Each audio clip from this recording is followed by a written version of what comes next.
Assalamualaikum warahmatullahi wabarakatuh. Alhamdulillahi wa kafa. Wassalatu wassalamu ala rasulillahi mustafa wa ala alihi wa sahbihi wa man wafa. Amma ba'd. Fa ya ibadallah, usi nafsi wa iyyakum bi taqwallahi faqad faza al-muttaqun. Fala tamutunna illa wa antum muslimun. Faqala ta'ala ya ayyuhalladzina amanu taqullaha haqqa tuqatih wa la tamutunna illa wa antum muslimun. Saudara-saudariku, alhamdulillah kita bersyukur kepada Allah Subhanahu wa taala mengawali pertemuan kita di siang ini bahwa kita masih diberikan kesempatan oleh Allah untuk hidup sampai dengan siang ini. Semoga kehidupan kita hari ini dan seterusnya mendapat bimbingan dari Allah Subhanahu wa taala sehingga bisa menjadi lebih baik dibandingkan dengan hari-hari yang telah berlalu. Hari ini kita sudah sampai di tanggal 25 Sya'ban 1437 Hijrah. Alhamdulillah, dalam kisaran waktu yang tidak lama dengan izin Allah Subhanahu wa taala kita akan menghadapi dan insyaallah sampai di bulan Ramadan. Sebagai informasi yang pertama, Ramadan tahun ini untuk di wilayah Indonesia dari Sabang sampai dengan Merauke insyaallah diduga kuat bila berdasar pada penetapan hisab ataupun dugaan ru'yat nanti insyaallah seluruhnya akan serentak. Jadi dari Sabang sampai dengan Merauke insyaallah akan menunaikan puasa dalam waktu yang bersamaan. Beberapa waktu yang lalu ada pertemuan di Al-Azhar Kebayoran Baru mewakili dari tiga kalangan yang memiliki metodologi yang tidak sama, ya, baik itu dari Ormas, Muhammadiyah, NU ataupun perwakilan pemerintah diwakili dari 8. Alhamdulillah seluruhnya dengan metode masing-masing itu menyatakan hasil yang sama. Jadi pada hari Ahad nanti 29 Sya'ban bertepatan dengan 5 Juni itu kondisi bulan sudah berakhir. Jadi posisi sudah di akhir bulan. Nah, itu disebut dengan ijtima', ya. Ijtima' itu keadaan matahari, bulan dan bumi berada di satu garis lurus, garis horizon, ya. Jadi mataharinya, kemudian buminya, bulannya ada di satu garis. Ini menandakan bulan sudah berakhir, akan pindah ke bulan baru, ke hari baru. Itu terjadi jam 10 lewat 1 menit pagi, ya. Nah, dalam kalender Islam, kalender Hijriah, pergantian hari itu dihitung terjadi pada saat maghrib. Jadi dari mulai jam 10 ke maghrib, misal ke jam 6, kan mataharinya terus bergerak, ya, ke arah barat misal, ke maghrib. Jadi begitu mataharinya tenggelam, ya, saat tenggelam bergeser sampai maghrib, bukankah bulannya naik? Ya, kalau malam kan bulan naik, matahari tenggelam. Nah, saat matahari tenggelam, bulannya naik seperti ini. Antum kelihatan dari sana seperti ada potongan, kan, ya? Kelihatan seperti sabit. Nah, ini disebut dengan hilal. Disebut dengan hilal. Jadi saat matahari tenggelam ini naik, nah ini ya, potongannya sabitnya sedikit, ya, dan tidak mudah ini untuk menentukannya, itu disebut dengan hilal. Nah, garis ini kalau kita ilustrasikan ini seperti garis 0 derajat. Jadi kalau sudah lewat di atas 0 artinya sudah pindah, ya, di hari baru, di waktu yang baru. Hanya pada ketinggian tertentu ini tidak mudah dilihat, ya. Melihat langsung disebut dengan ru'yat. Lihat ru'yat, kalau kelihatan besok puasa. Kalau tidak, genapkan bilangan Sya'ban jadi 30 hari, kan? Kalau bagi yang hisab, yang penting lewat 0. Kalau sudah lewat 0, itu sudah pindah waktu, ya. Nah, maka dibuatlah batasan oleh pemerintah di 2 derajat. Sekiranya sampai di 2 derajat, maka keesokan harinya diharapkan bersama-sama menunaikan puasa, sekalipun hilal tidak bisa dilihat. Tapi kalau misalnya di bawah 2 derajat, nah, maka ditetapkan esoknya masih 30 Sya'ban dan Ramadannya lusa kemudian. Dari jam 10 sampai ke maghrib tadi, ya, itu ketinggiannya sudah sampai di 4 derajat 1 menit 58 detik. Artinya sudah melewati 2 derajat. Jadi sudah cukup menggunakan batasan minimal hilal untuk di Indonesia, termasuk apalagi untuk menggunakan hisab. Karena itu semua akan sepakat insyaallah Ramadannya akan bersamaan dengan 6 Juni hari Senin 2016 Masehi. Jadi malamnya, kita malam Seninnya itu insya Allah sudah bisa memulai rangkaian ibadah di malam-malam Ramadan. Selanjutnya Syawalnya juga akan diprediksi sama, tidak jauh berbeda, ya. Jadi 4 Juli hari Senin 2016 itu sudah terjadi ijtima, ya, kumpul konjungsi posisi seperti tadi, ya. Hanya terjadinya peristiwa itu jam 18:03, ya, sudah ke maghrib gitu, ya, waktunya sudah semakin mepet. Kalau rumus sederhana tidak perlu menggunakan perhitungan yang kompleks, tidak usah menghitung. Kalau ijtima terjadi pada waktu maghrib atau mendekat maghrib, posisi di sini itu pasti bulannya baru tenggelam, belum muncul ke atas, masih di bawah 0, ya. Sulit baik diru'yat apalagi dihitung juga masih di bawah posisinya, ya. Jadi tanggal 5-nya itu digenapkan Ramadan, rumus dari hadisnya menjadi 30 hari, ya. Rumus hadisnya digenapkan menjadi 30 hari, ya. Karena itu nanti insya Allah Ramadan sekarang itu bilangannya, bila tidak ada hal-hal lain, ya, yang menyebabkan perubahan terjadi, itu berjumlah 30 hari. 5 Juli masih dihitung 30 Ramadan, 6 Julinya 2016 itu bersamaan dengan Syawal, ya. Karena ketinggian hilal pada saat itu masih di bawah 0 derajat, minus 0,1 derajat, ya. Nah, kami memulai dengan ini ketika sudah diketahui bilangan waktunya, ya, kapan memulai, kapan berakhir, maka yang penting kita lakukan adalah mempelajari aturan-aturannya, kemudian mempelajari tuntunan-tuntunan Nabi, sekiranya apa yang beliau giatkan dan amalkan pada kesempatan Ramadan ini. Karena ini pertemuan terakhir kita menjelang Ramadan, ya. Kami mohon izin untuk istirahat sebentar dalam pembahasan fikih al-asma'ul husna. Hari ini kita akan khusus ambil materi tentang tuntunan Rasulullah SAW dalam beramal di bulan Ramadan, ya. Tuntunan atau panduan Rasulullah SAW dalam beramal di bulan Ramadan, ya. Baik. Saya buka dengan pengantar dulu, ya. Al-Baqarah, Quran surah kedua, ayat 183. Posisi sebelah kiri paling atas, ya, kita hafal insyaallah ayatnya. Ya ayyuhalladzina amanu kutiba alaikumussyam kama kutiba alal ladzina min qablikum la'allakum tattaqun, ya. Hai orang-orang yang telah beriman, diwajibkan atas kalian menunaikan puasa seperti diwajibkan atas orang-orang sebelum kalian supaya ketakwaan kalian meningkat. Saya ingin ambil satu saja, ya, satu saja kalimat di sini tentang kata puasa yang diungkapkan di ayat ini. Allah mengungkapkan kata puasa dengan kata siang, ya. Padahal nanti kita bisa temukan kalimat lain yang oleh Quran juga diungkapkan bermakna puasa menggunakan kata saum, ya. Anda mungkin pernah dengar, ya, ada saum, ada siang, ya. Saum, siang. Kata saum diungkapkan di Quran hanya sekali, tersebut hanya satu kali, ya. Di Quran surah 19 Maryam ayat ke-26. Inni nazartu lirrahmani shauma falam ukallimal yawma insiya. Kalau tersebut kata saum, ya, baik dalam pengertian di Quran, di hadis ataupun dalam ilmu bahasa Arab, ya, saum itu maknanya masih umum, ya. Kata puasa yang berbentuk umum. Jadi bisa mencakup puasa dalam pengertian ibadah, yang menahan dari segala yang membatalkan atau yang merusak dari terbit fajar sampai terbenam matahari, atau bisa juga berarti menahan dalam arti umum, ya. Misal, saya ingin katakan, saya hari ini nggak mau makan aja, ya, tapi minum masih, itu bahasa Arabnya saum.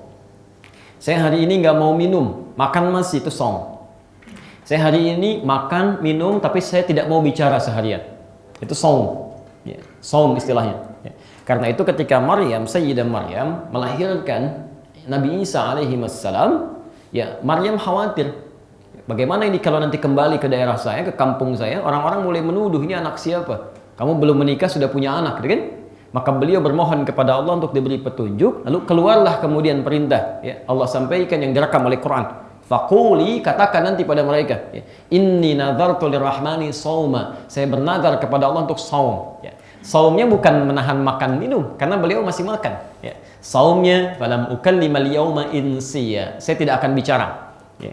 Jadi kalau Anda mengatakan misalnya menahan dari sesuatu, itu saum namanya, ya.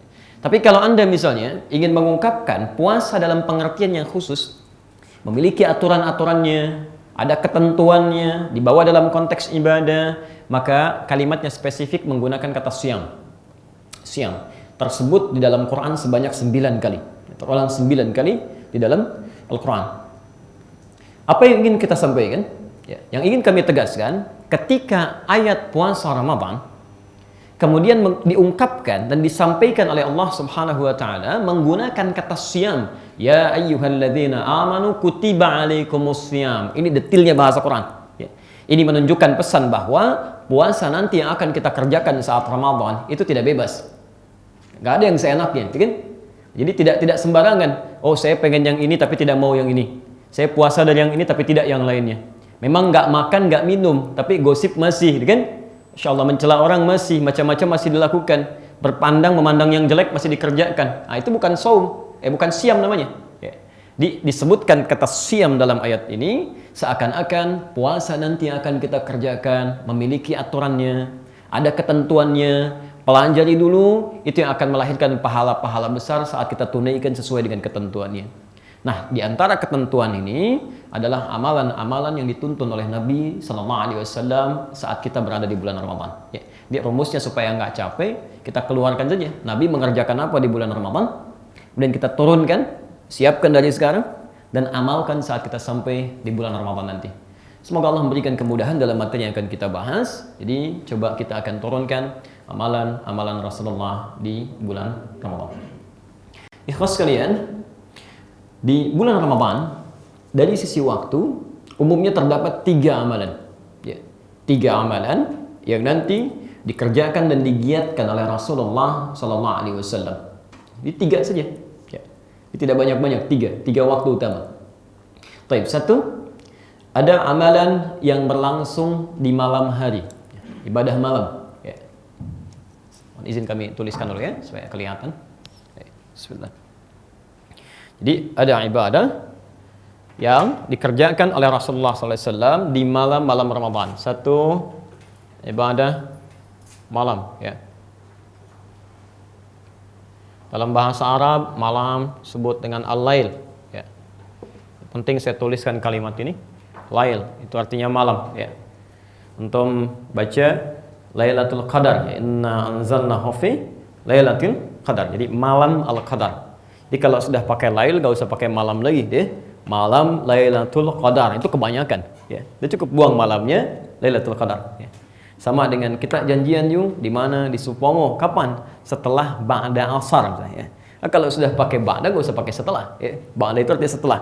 Ya. Lail, lailah, laila itu malam artinya. Ya. Ada ibu laila, ibu malam-malam dia. Kayak lail, laila. Baik, yang kedua, bismillah. Nanti kita turunkan amalannya. Ada ibadah yang dikerjakan oleh Rasulullah Sallallahu Alaihi Wasallam, dituntun kepada kita. Mohon fokus di sini ya, karena amalan ini waktunya jarang dipahami, jarang diketahui. Ya. Disebut dengan sahar namanya, ibadah sahar. Ya. Sahar, di waktu sahar. Jamaknya disebut dengan ashar, ya. Sahar. Kalau kita jelaskan lebih singkat, nanti kita sebutkan ibadahnya kalau masih ada waktunya, ya.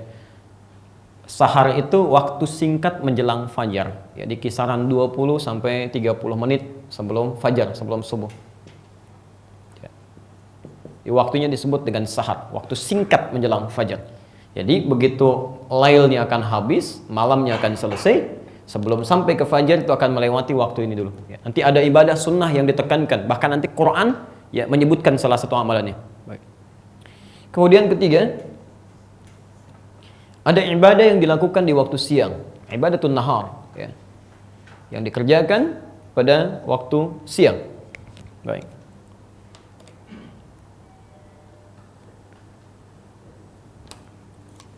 Ibadah yang dikerjakan pada waktu siang, ya, nahar.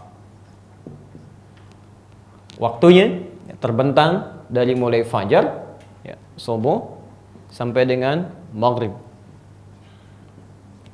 Pelan-pelan, ya. Saya ulang kembali ya dengan singkat. Ada ibadah malam, lail. Malam itu disebut malam, itu waktunya setelah isya. Setelah isya itu sudah masuk lail, ya. Di waktunya di sini ba'da isya. Ba'da isya, ya. Sampai menjelang fajar ini, sampai ke sahar, ya. Jadi ingat, pelan-pelan, fokus betul. Ketika Anda ingin menunaikan ibadah malam ini nanti, maka dimulai setelah Isya. Ya, setelah Isya nanti ya. Bukan sebelum Isya. Baik, bukan sebelum Isya. Kemudian sahar ya, dari 20-30 menit menjelang fajar, dan terakhir ibadah siang dimulai dari fajar sampai dengan maghrib. Jelas di sini? Baik, insyaallah. Kalau sudah jelas dengan 3 peta waktu ini, baru kemudian kita akan turunkan amalan-amalan Rasulullah SAW yang dikerjakan di 3 keadaan waktu ini. Baik. Saya agak cepat ya. Baik. Mudah-mudahan waktunya kita diberikan keluasan yang kemudahan dari Allah Subhanahu wa taala. Pertama, ibadah malam, al-lail. Di antara sekian ibadah yang dikerjakan oleh Rasulullah SAW di malam-malam Ramadan, ada satu yang sangat ditekankan. Satu yang sangat ditekankan, yaitu salat. Salat. Pelan-pelan. Ya. Jadi ada ibadah khusus yang dikerjakan di malam Ramadan, kan? Baik, mengiringi malam-malam Ramadannya, hati-hati, ya. Dan ditunaikan, lihat, karena salat ini, ya, termasuk amalan lail, ya, waktunya ba'da Isya, artinya salat yang akan dikerjakan nanti itu bukan sebelum Isya, tapi setelah Isya. Jadi salat Isya dulu, baru menunaikan amalan salat ini. Jadi keliru kalau misalnya nanti ada Anda belum menunaikan salat Isya, tiba-tiba di kantor atau di jalan, ya, ingin mengejar salat sampai ke masjid, imamnya sudah menunaikan salat ini. Nanti kita lihat salatnya salat apa, ya. Ada yang menyebutnya dengan tarawih dan seterusnya, ya. Di ketika Anda ingin gabung langsung, belum salat Isya, langsung mengerjakan salat saya tarawih atau qiyam, ya. Maka itu dipandang tidak tepat. Tidak tepat, ya. Salat dulu, Isyanya baru tunaikan amalan sunnahnya. Salat apa yang dimaksudkan? Ya. Mari kita turunkan dalil-dalilnya.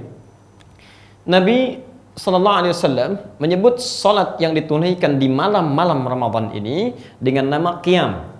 Ya, qiyam. Bismillah.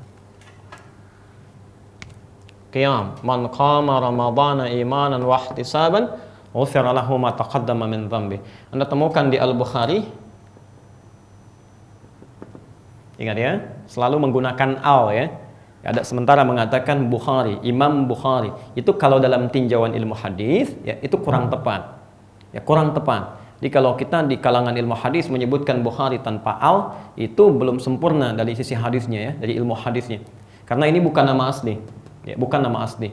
Nama aslinya sering kami sampaikan Muhammad, ya, punya bapak namanya Ismail, punya kakek namanya Ibrahim, punya kakek buyut namanya Al-Mughirah, yang buyutnya Al-Bardizbah, tinggal di Kecamatan Ju'fa, Kabupaten Bukhara, Provinsi Khurasan, negara Uzbekistan. Nah, kalau ada orang non-Arab datang ke Arab untuk belajar, itu umumnya memperkenalkan diri dengan nama daerahnya, ya, sukunya. Seakan-akan ingin menyampaikan pesan bahwa Islam sudah sampai ke tempat saya, ini buktinya saya masuk Islam. Ya. Nah, rumusnya tambah al di depan nama daerahnya, akhirnya dijadikan kasrah i, jadi i. Ya. Tadi Imam Muhammad, imam besar, ya, kemudian dari Bukhara, tambah al di depannya, jadi al-Bukhara, ujungnya jadikan i, kasrah al-Bukhari. Saya dari Bukhara. Ya. Insyaallah kita punya ulama besar, ya, Syekh Nawawi, ya, dari Banten. Ketika datang beliau sampaikan Al-Bantani dari Banten. Ahli hadis ternama terakhir dalam kalangan kontemporer yang gelarnya itu Musnid ad-Dunya. Musnid ad-Dunya itu ahli hadis sedunia yang hafal hadis dengan sanad-sanadnya sampai pada Rasulullah SAW. Itu bukan orang Arab, Masya Allah. Itu orang Padang, namanya Syekh Yasin, ya, Syekh Yasin Al-Padangi, ya, Masya Allah. Ada Syekh Abdul Somad Al-Palembangi, Syekh Ahmad Khatib Al-Minangkabawi, ya. Jadi gunakan al, tutup ujungnya dengan i, ya. Misalnya di sini ada Pak Salman kan, misalnya dari Supomo datang ke Arab, boleh saya Salman As-Supomoi, ya, ingin belajar, sah itu. Al-Bukhari nomor hadis 38, 1904 dan 1905. Man qama Ramadhana imanan wa ihtisaban, ghufira lahu ma taqaddama min dhanbi. Siapa yang menunaikan qiyam, ya, qiyam Ramadan. Baik, jadi salatnya yang di malam-malam Ramadan itu Nabi menyebutnya dengan qiyam, ya. Dan dia lakukan karena iman karena Allah, ya, bukan karena ria, bukan karena formalitas, kan? Kemudian berusaha mengharapkan pahala terbaik dari Allah, maka Allah akan ampuni, ghufira lahu ma taqaddama min dzambi. Diampuni seluruh dosa-dosa yang pernah dikerjakan sampai malam itu. Nanti kita akan lihat ya, akan lihat bagaimana cara mendapatkannya. Poin pertama, Nabi menyebut salat ini, amalan ini dengan nama qiyam. Jelas ya? Baik, pelan-pelan. Kita belum temukan nama tarawih. Dalam hadis yang kita temukan hanya qiyam. Jadi kalau Anda buka di Quran, di hadis, itu kita akan sangat sulit menemukan kata tarawih. Bahkan dalam hadis palsu sekalipun. Oke? Nah, yang ada adalah kalimat qiyam. Nanti kita akan lihat bagaimana munculnya kata tarawih. Baik. Qiyam di dalam Quran itu dibagi pada dua bagian. Ada dua jenis. Ada qiyam, ya, salat yang ditunaikan ba'da isya, setelah isya, tanpa didahului dengan tidur. Jadi begitu Anda setelah salat isya, kan? Kemudian Anda langsung salat, ya. Setelah 2 rakaat rawatibnya Anda salat 4 rakaat, 8 rakaat dan seterusnya, maka itu disebut dengan qiyamul lail. Hati-hati ya, jangan keliru ya. Qiyamul lail. Dalilnya Quran surah 73 ayat 1 sampai 20, Al-Muzammil. Ya. Jadi kalau misalnya termasuk antum, ya, misal pulang dari dinas, ada pekerjaan, ya, sampai rumah jam 1, jam 2, belum sempat tidur, lantas Anda sholat, itu namanya qiyamul lail. Ya. Hati-hati, ini saya lihat adik-adik dia suka ada acara kan ya, mabit, malam bimbingan iman dan taqwa, ya, ada acara, kemudian disebutkan di antara acaranya qiyamul lail, tapi pada tidur dulu, itu kurang tepat. Ya, kalau qiyamul lail nggak tidur. Ya. Kalau tidur dulu, yang kedua, maka namanya berubah menjadi tahajud. Ya, tahajud. Dalilnya Quran surah ke-17 ayat 79 sampai 81. Ya. Wa minal laili fatahajjad bihi, kan? Dan di antara sementara malam tunaikan tahajud. Jadi kalau tahajud tidur dulu, baru Anda bangkit tunaikan salat di malamnya. Kalau qiyamul lail istilahnya tidak tidur dulu tapi lakukan langsung salatnya. Nah, dua nama ini, nama umumnya disebut dengan qiyam. Sekarang ini yang mau saya sampaikan. Apa faidahnya? Kenapa Nabi tidak menyebut salat malam Ramadan itu dengan satu nama di antara dua nama ini, tapi menyebut nama umumnya? Bisa saja Nabi mengatakan misalnya man qama fi lailati Ramadan. Ya? Siapa yang mengerjakan salat lail, qiyam lail di Ramadan, menggunakan lail, qiyam bersambung dengan lail. Itu artinya salat yang Anda tunaikan tidak boleh didahului dengan tidur. Langsung. Begitu isya selesai, Anda langsung salat. Tapi kalau Nabi menyebutkan kata tahajjud, man tahajjada fi Ramadan, itu artinya Anda mesti tidur dulu semua. Ya. Nggak boleh selesai isya langsung sholat. Ya. Tidur dulu, malam baru bangun tunaikan. Ini. Tapi ketika Nabi menyebut dengan nama umumnya, Masya Allah, kata para ulama fiqh, ulama hadis, ini kemudahan dan fleksibilitas dalam penunaiannya. Di antum yang sekiranya memiliki kelapangan menunaikan ba'da isya, kan? Ingin tunaikan silahkan. Setelah isya, setelah sunnahnya silahkan. Tapi kalau ada kesulitan di situ, ya, baik di perjalanan, baru kembali, ada kegiatan, lelah ingin istirahat, atau memang berniat untuk malamnya, kemudian tiduran dulu, sah, silahkan. Silahkan. Ya. Jadi Anda boleh istirahat, malamnya bangkit. Ya, jelas di sini ya? Jadi ini yang pertama, kenapa menggunakan kalimat qiyam, ada kemudahan dalam penunaiannya. Tapi namanya oleh Nabi tidak disebut dengan tarawih, kan? Tapi disebut dengan kata qiyam. Ini satu. Baik, setelah kita ketahui, kita bertanya pada Rasulullah sallallahu alaihi wasallam, ya Rasulullah, kami ingin tunaikan qiyam insyaallah saat di malam Ramadan nanti. Ya, begitu Seninnya tanggal 6 Juni setelah Ramadan kita puasa, malamnya sudah qiyam. Ya. Lantas kita bertanya, ya Rasulullah, bagaimana caranya? Ya, Anda minta kami untuk menunaikan qiyam, tolong bimbing kami. Ya, tolong tuntun kami bagaimana cara menunaikannya. Baik. Maka dalam hal cara ini kita akan temukan dua bagian utama. Ya. Satu, kita bertanya dulu berapa jumlah rakaatnya. Ya, berapa rakaat kami tunaikan ya Rasulullah? Baik. Baru nanti yang kedua kita akan berbicara tentang bagaimana cara menunaikan sholat ini, qiyam ini dari rakaat-rakaat yang telah ditetapkan. Ya, kita akan lihat. Baik, saya turunkan dulu dalilnya ya. Saya catat dulu, kemudian baru nanti kita coba sempurnakan ya. Satu, kita ambil hadis riwayat Muslim. Ini kaidah utama dalam rakaat tarawih. Nomor hadis 724 dari Ibnu Umar, Abdullah bin Umar, anaknya Umar bin Khattab. Ya. Kemudian dijelaskan di hadis riwayat Al-Bukhari, rinciannya nomor hadis kita temukan misalnya 1147. Kemudian juga ada di hadis Muslim nomor hadis 738, redaksi yang sama dari Aisyah radhiyallahu anha. Dan kita bisa temukan juga di hadis riwayat Muslim ya, dengan versi yang lain, cara yang lain, nomor hadis 764 dari Ibnu Abbas, ya Abdullah bin Abbas radhiyallahu anhuma. Kalau ingin ada tambahan lagi bisa ditemukan di Al-Bukhari ya. Nomor hadis 2010 sampai 2012 ya, dari Umar bin Khattab. Posisi kalau di kitab hadisnya sebelah kiri agak ke tengah ya. Dari Umar bin Khattab. Baik, kalau ingin kitabnya misalnya keterangan tentang ini kalau mau agak lebih cepat ya. Kitabnya kita ambil Fatawa Syekhul Islam Ibnu Taimiyah misalnya. Kalau kita mau ambil salah satu kitab saja. Al-Fatawa Syekhul Islam Ibnu Taimiyah juz 23 halaman 212. Kita akan lihat nanti bagaimana urutan-urutannya. Baik, insyaallah saya tidak akan hapus dia untuk sementara bahasan kita. Satu jumlah rakaat, kita agak cepat. Ya Rasulullah, berapa rakaat kami tunaikan? Ya, kami tahu subuh 2 rakaat, zuhur 4 rakaat, ya, asar 4, maghrib 3, isya 4. Kalau qiyam berapa rakaat? Ya. Maka kemudian Ibnu Umar, ya, anaknya Umar, ya, Ibnu Umar radhiyallahu anhuma menyampaikan kepada kita bahwa beliau pernah mendengar Nabi sallallahu alaihi wasallam bersabda, kita bacakan hadisnya, ya. Salatul laili mathna mathna. Ya, Nabi menyampaikan salat malam itu, qiyam itu minimal silahkan tunaikan 2 rakaat, 2 rakaat ya. Dimaksud Nabi 2 rakaat kemudian salam, kan? 2 rakaat kemudian salam, ya. Sampai berapa ya Rasulullah? Ini menarik. Bahasa hadisnya, wa idza khasya ahadakumul fajra falyutir rak'atan wahidah. Tapi jika Anda kemudian khawatir dengan salat itu, fajar akan segera tiba, maksudnya akan berakhir waktu sahur, ini ya, maka segera tutup dengan witir 1 rakaat. Baik, coba pahami dengan baik ya. Ingat runtutan bahasan kita tadi. Qiyam ditunaikan kapan? Ba'da Isya kan? Jadi mulai ba'da Isya tunaikan 2 rakaat, 2 rakaat. Sampai kalau kamu khawatir sahar muncul, artinya ada orang sholat 2 rakaat, 2 rakaat, 2 rakaat sampai masuk waktu sahar. Sebentar lagi fajar. Ya. Kira-kira berapa rakaat tuh?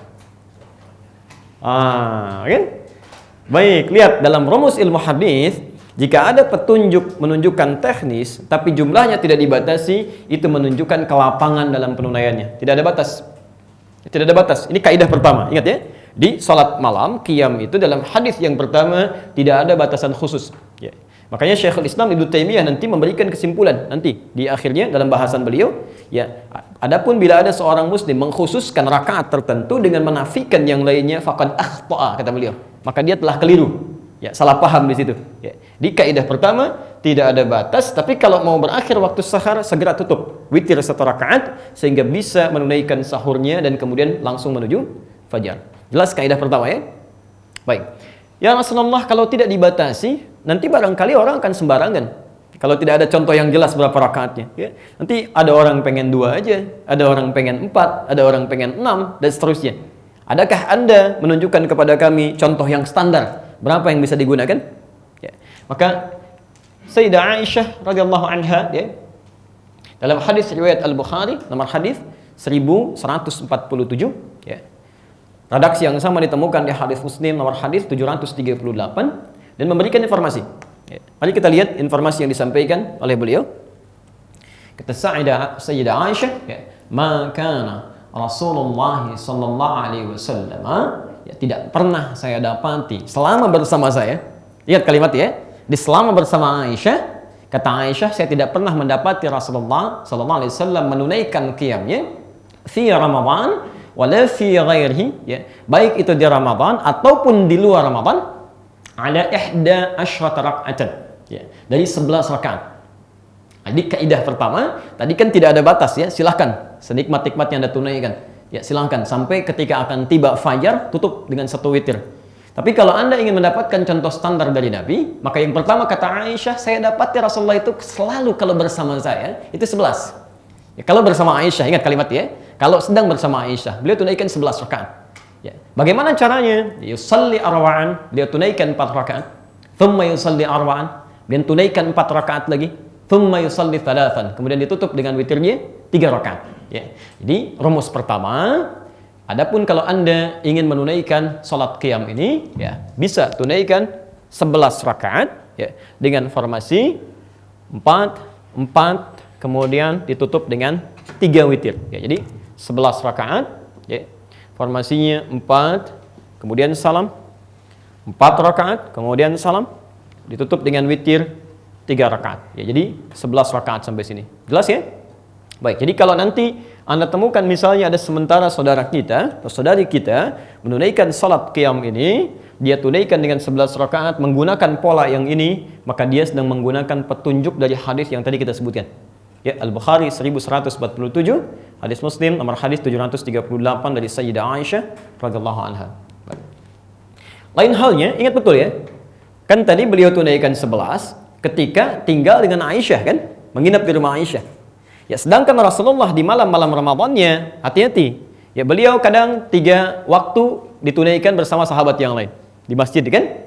Setelah itu beliau kembali tunaikan di tempat-tempat istrinya, tempat tinggalnya. Ya. Apakah beliau saat tinggal selalu bersama Aisyah? Tidak kan? Kadang kan gilirannya ada bersama istri yang lain. Ya, kadang di tempatnya Maimunah, kadang di tempat Ummu Habibah, kadang di tempatnya Zainab. Nah, saat di tempatnya Sayyidah Aisyah yang ditunaikan 11 rakaat. Ya. Tapi saat di tempatnya Sayyidah Maimunah, di tempat Maimunah istri beliau, ya. Hadis riwayat Muslim nomor hadis 764, Masya Allah. Ya. Abdullah bin Abbas memberikan kesaksian. Ya. Abdullah bin Abbas memberikan kesaksian. Kata Ibnu Abbas radhiyallahu anhuma, ya, kana salatun Nabi sallallahu alaihi wasallam, adalah salat Nabi sallallahu alaihi wasallam. Ingat, perhatikan, 13 rakaat. Ya, sampai 13 rakaat. Ya, sampai 13 rakaat. 13 rakaat ini seperti apa polanya? Ya. Yang menarik, dibuka dengan 2 rakaat ringan. Jadi di 13 ya. Dibuka dengan 2 rakaat ringan, ya. Dikenal dengan khafifatain, ya, khafifatain. Di khafifatain itu kalau kita semacam pemanasan lah, warming up gitu ya. Jadi takbir, ini dalilnya sahih ya, hadisnya sahih. Jadi beliau takbir, kemudian tidak menggunakan iftitah, langsung Fatihah, ya, baca Al-Fatihah sampai selesai, tidak baca surah. Jadi setelah Al-Fatihah waladhdallin, amin, kemudian rukuk, i'tidal, sujud seperti biasa, ya, salat 2 rakaat, tapi tidak membaca iftitah, tidak membaca surah. Ini hanya untuk melatih supaya suasana hati bisa lebih fokus dulu, ya, lebih merasakan keadaan ibadah. Setelah itu ditunaikan, ya, 11 rakaat setelah itu, ya. Polanya kata Ibnu Abbas 2, kan? Dan 2 plus 1. Ya, kalau sampai sini 2 sini kadang 3, ya.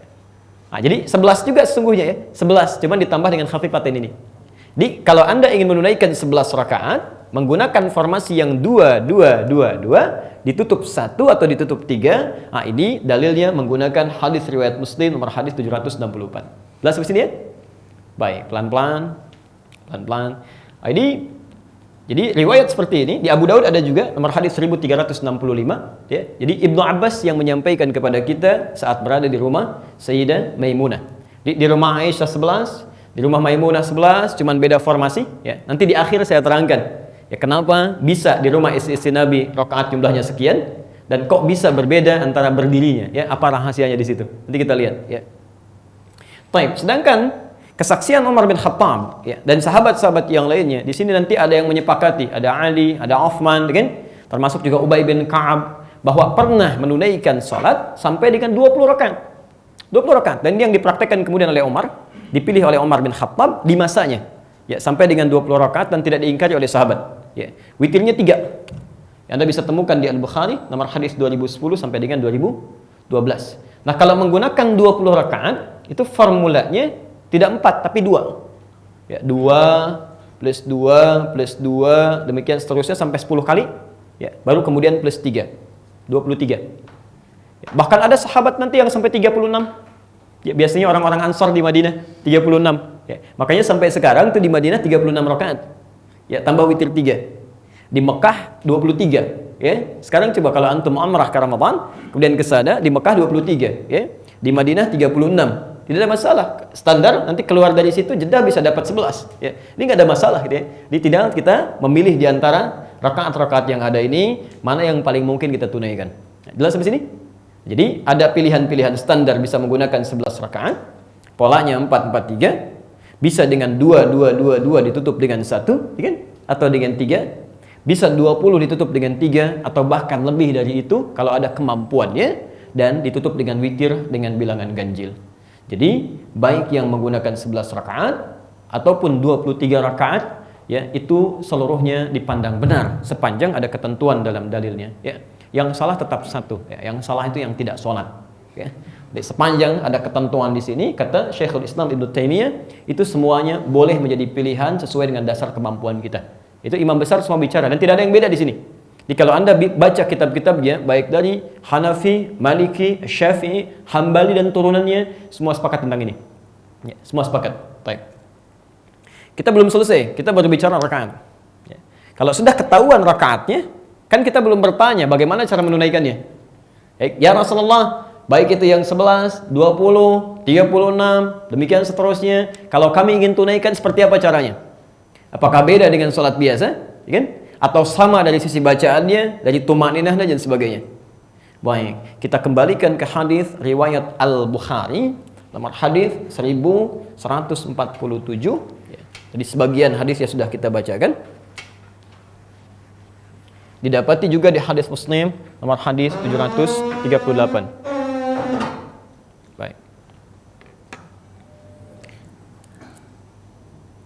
Satu kali Abdullah bin Mas'ud ya, di antara sahabat mulia, sahabat Rasulullah sallallahu alaihi wasallam ya, beliau ahli qiraat ya. Jadi kalau baca Quran Masya Allah luar biasa indahnya ya.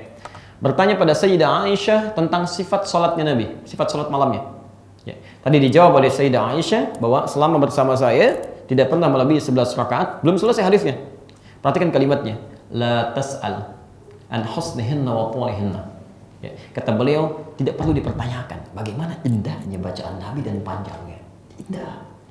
Gerakan-gerakan itu tenang.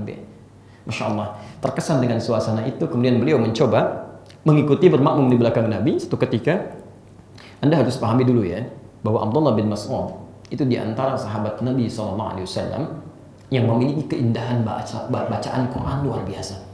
Bahkan mungkin bisa dikatakan satu-satunya yang saat membaca Quran itu tiba-tiba angin-angin mulai bertiup kencang, ya, pohon-pohon mulai bergerak. Beliau berhenti, suasana diam lagi. Dibacakan, bergerak lagi. Ya. Sampai diadukan kepada Nabi Sallallahu Alaihi Wasallam peristiwa itu, kata Rasulullah, tahukah engkau atadri, tatkala engkau membaca Quran itu malaikat turun. Bayangkan, malaikat turun berebut ingin mendengarkan bacaanmu. Kalian bisa bayangkan ya, bagaimana suasana bacaannya sampai malaikat ikut turun tuh. Ya. Alhamdulillah makanya diciptakan satu tuh Abdullah bin Mas'ud ya. Kalau di sopo mau ada repot tuh ya, ini hancur ya. Makanya saat kita baca Quran malaikat gak pada turun tuh ya. Tapi dicatat pahalanya ya. Termasuk saya, kita dan semuanya insyaallah sepanjang ikhlas karena Allah. Tapi ketika beliau sholat di belakang Rasulullah sallallahu alaihi wasallam, lihat kesaksiannya. Saya tidak pernah mendapati bacaan seindah bacaan Nabi. Seindah bacaan Nabi. Insyaallah kalau dibacakan tentang ayat-ayat surga seakan-akan kita termotivasi ingin sampai ke situ. Saat dibacakan tentang neraka, ancaman, takut, bergetar gitu kan, Insya Allah. Gerakan-gerakannya tuh begitu khusyuk, perpindahannya begitu tenang. Bahkan setiap 2 rakaatnya beliau diam dulu, istirahat sejenak sambil berpikir kan. Baik, perhatikan. Setiap aktivitas yang kita kerjakan ada dampak pengaruh kepada roh, kepada jiwa, disertai dengan ketentraman, itu bahasa Arabnya disebut dengan tarwihah. Ya, tarwihatun. Tarwihatun.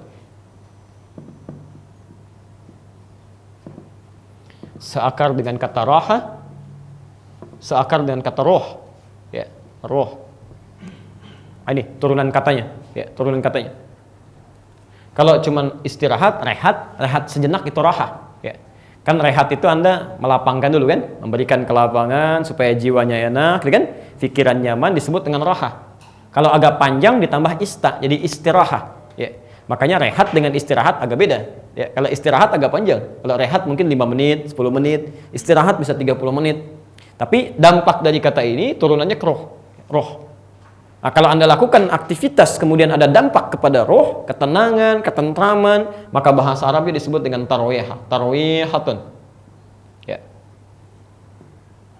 Kalau Anda lakukan berkali-kali, 2, 4, 8, 11, demikian seterusnya, maka dijamakkan kalimatnya dari tarwihah menjadi tarawih.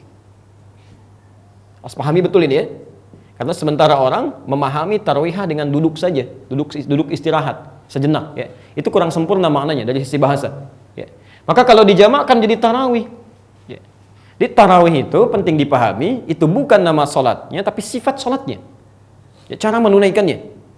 Kemudian dipopulerkan oleh ulama setelah itu ya. Kenapa tidak mempopulerkan kata qiyam? Karena qiyam itu sudah dipahami, semua orang mafhum, pasti bangun malam. Kalau enggak qiyamul lail, tahajud.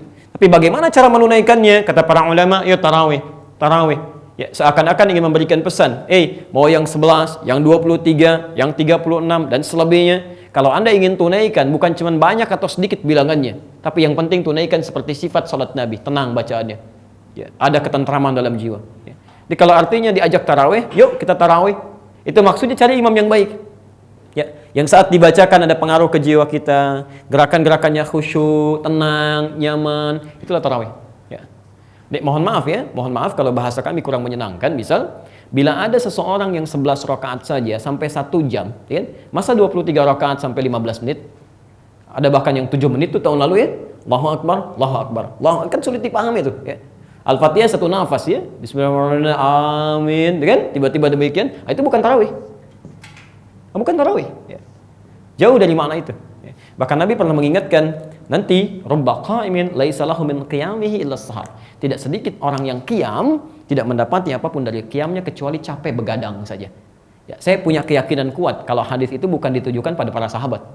Kalau sahabat kan motivasi ibadahnya luar biasa ya, Masya Allah luar biasa motivasi ibadahnya, kuat ya. Kemungkinan generasi setelah itu ya, ada orang-orang yang cuma formalitas saja, datang menunaikan sholat ini, yang penting sudah sholat. Tapi celakanya barangkali di antara salatnya ada hal-hal yang perlu diperbaiki, belum tepat. Ya, maka tidak bernilai. Ya. Di sifat salat yang pertama, kalau ingin menunaikan terlepas dari berapa rakaatnya, Anda mesti tarawih. Ya, tunaikan dengan tenang. 1. Sifat yang kedua, insyaallah. Jadi kita agak sabar sedikit ya. Jadi 1 tarawih, ada ketentraman, ketenangan kan? Yang kedua dari sisi bacaan ya. Kata Sayyidah Aisyah tadi, nggak usah ditanya bagaimana panjang dan bagusnya, la tas'al an tulihinna wa hasnihinna. Masya Allah, ketika bersaksi beliau salat di belakang Nabi, kata Abdullah bin Mas'ud, rakaat pertama saja ya, rakaat pertama Rasulullah SAW, Masya Allah, itu sampai 100 ayat Al-Baqarah ya. Saya kira akan berhenti kali ya, ternyata nyambung lagi, sambung terus sampai Ali Imran. Di Al-Baqarah kan 286 ayat ya. Nyambung ke Ali Imran 200 ayat tambah. Ini Nabi Rasul dijamin masuk surga, bebas dari kesalahan, tingkat surga paling tinggi, Masya Allah. Rakaat pertamanya sampai ke Ali Imran. Saya kira akan ruku, ternyata nyambung lagi sampai ke An-Nisa ayat 176. Begitu sampai An-Nisa 176 baru ruku beliau, 5 juz 4 halaman ya. Seorang Nabi Rasul, Masya Allah, tinggi posisinya dalam pandangan Allah Subhanahu Wa Taala. Di rakaat pertamanya 5 juz 4 halaman, Masya Allah. Kata Abdullah bin Mas'ud dan Hudzaifah al-Yamani yang saat itu mengikuti, besoknya kami tidak ikutan lagi ya. Bukan karena capek. Jangan salah paham ya, bukan karena capek. Karena sahabat terbiasa, ya, terbiasa menunaikan itu. Kata Abdullah bin Mas'ud, karena saya khawatir mengurangi kekhusyuan saya karena selalu menduga ini Nabi kapan rukunya nih. Ya, kayaknya di sini ternyata nyambung lagi. Kayaknya di sini ternyata nyambung lagi, ya. Kalau masalah mereka berdiri lama itu biasa, ya. Anda buka kitabnya Imam An-Nawawi misalnya. Ya, Imam An-Nawawi yang mengarang Al-Arba'in, 42 hadis ya, dari Riyadhus Shalihin 1896 hadis. Itu sebelum menulis 2 kitab itu, beliau pernah menulis kitab At-Tibyan namanya. Ya, At-Tibyan fi Adab Hamalatil Quran. Dulu pernah saya tuliskan. Ya, At-Tibyan. Itu kitab bagus ya. Saya sarankan Anda memilikinya. Boleh di-download di internet, ya, ada juga versi terjemahannya. Itu punya 2 hal yang penting di situ, ya. Yang pertama ada adab menuntut ilmu. Ya, itu tidak sembarangan. Jadi beliau mengeluarkan pengalaman 12 kali ikut taklim dalam sehari. Di Imam An-Nawawi itu sebelum jadi imam besar itu 12 kali ya ikut taklim dalam sehari. Masya Allah. Di situ pengalamannya diruntut dalam satu buku. Yang kedua, itu ada tuntunan bagaimana belajar Quran, menghafal Quran dengan cepat. Jadi ketika belajar cepat faham, cepat mengerti, ilmunya berkah dari Allah dan bisa menghafal Quran dengan cepat ya. Itu kitabnya At-Tibyan namanya, At-Tibyan fi Adab Hamalatul Quran. Kalau cari yang edisi bahasa Arabnya, ada terbitan Darun Nafais yang warna kuning 198 halaman. Keterangan tadi itu ada di halaman 47 sebelah kiri, ada 3 paragraf. Paragraf ketiga bari 1 sampai 7. Di situ disebutkan bagaimana Uthman bin Affan, ya, Umar bin Khattab, Abdurrahman bin Auf itu dibalik kesibukannya masih bisa menunaikan sholat malamnya itu sampai khatam Quran. Dan bisa bayangkan kan, ini pebisnis sibuk luar biasa, sahabat Nabi, ya di lisan Nabi terjamin masuk surga tanpa hisab, di lisan Nabi itu masih mau menunaikan ibadah sunnah sampai khatam Quran. Ada orang bukan sahabat Nabi, belum jelas surganya, kan? Hisab menegangkan, amalan berantakan, nggak pernah ketemu Nabi. Jangankan yang sunnahnya, kadang yang fardunya masih terlambat. Ya, itu harus kita coba evaluasi diri kita di situ. Jadi di sini ingin menggambarkan bahwa ketika Anda, ini poinnya, memulai sholat malam itu, sunnah yang kedua sifat sholat Nabinya adalah mulai diperbanyak bacaannya, ya, agak diperbanyak. Ya. Di biasanya sholat malamnya wadduha, qul huwallah, yang kul ya, qul a'udzu birabbil falaq, qul a'udzu birabbin nas. Ada setiap malam Ramadan tambah lagi. Ya, ayo naikkan, ya, sesuai kadar kemampuannya. Naikkan, ya, lebih banyak lagi bacaannya. Masya Allah, pahalanya berlipat. Ya. Berapa pahalanya kalau kita baca Quran? 10 per huruf. Tahu dari mana? Ada di At-Tirmidzi, betul, di At-Tirmidzi nomor hadis 2910. Di bedanya amal Quran dengan amalan lain itu lain. Ya. Kalau amalan umum itu satu pekerjaan 10. Ya. Anda sedekah, ya kan? Ngasih makanan itu 10 poin. 10 poin, tapi 10 itu jangan dihitung 10 kita, 10 hitungan Allah. Bisa jadi satu keduanya 500 tahun, bisa terjadi seperti itu kan? Bisa lain ya. Itu ada di Quran surah ke-6 Al-An'am ayat 160.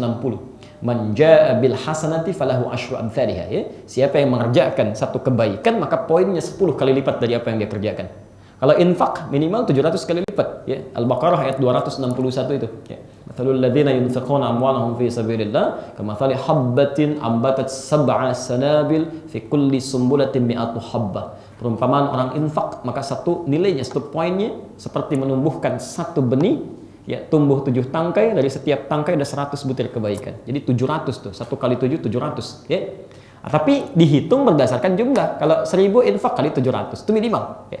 Tapi kalau Quran tidak, bukan sekali bacanya, tapi setiap hurufnya. Kata Nabi, man qara'a harfan min kitabillah falahu asyru hasanat. Siapa yang baca satu huruf dari Al-Quran, dia dapat 10 kebaikan setiap hurufnya. Walam aqul alif lam mim harfun, saya tidak katakan alif lam mim satu huruf. Walakin alifun harfun, lamun harfun, mimun harfun. Alif satu huruf, lam satu huruf, mim satu huruf. Masya Allah. Berarti setiap hurufnya alif lam mim di jumlah minimal 30 kebaikan. Itu sekarang. Ya. Tapi kalau Ramadan, hadis ini tidak berlaku. Tidak berlaku. Kalau Anda ingin cari hadis Ramadan hitungan pahala, maka di situ ada keterangan Allah di hadis qudsi. Ya, hadis qudsi. Anda bisa temukan misal kita ambil hadis Muslim. Kita pakai dalil untuk menguatkan dulu ya. Hadis 1151 di Al-Bukhari-nya insyaallah bisa ditemukan. Nomor hadis 1793 di Ibnu Majah. Nomor hadis 1638. Ya, saya bacakan hadisnya. Ya, kalau diurutkan di Kitabus Shiyam bagian pertama ya. Baik, untuk mempercepat saya ambil tengahnya saja untuk memudahkan. As-siyamu li wa ana ajzi bihi.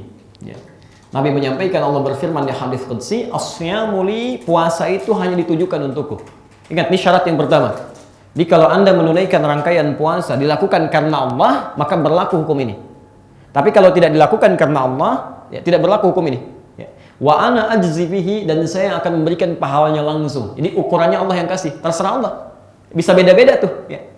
Nah, batas minimalnya wal hasanatu bi asyri amsalihha, dan setiap kebaikan yang dikerjakan saat puasa, setiap kebaikan, sedekahnya, infaknya, bacaan Qur'annya, macam-macam, itu Masya Allah bi asyri amsalihha, 10 kali lipat hari biasa.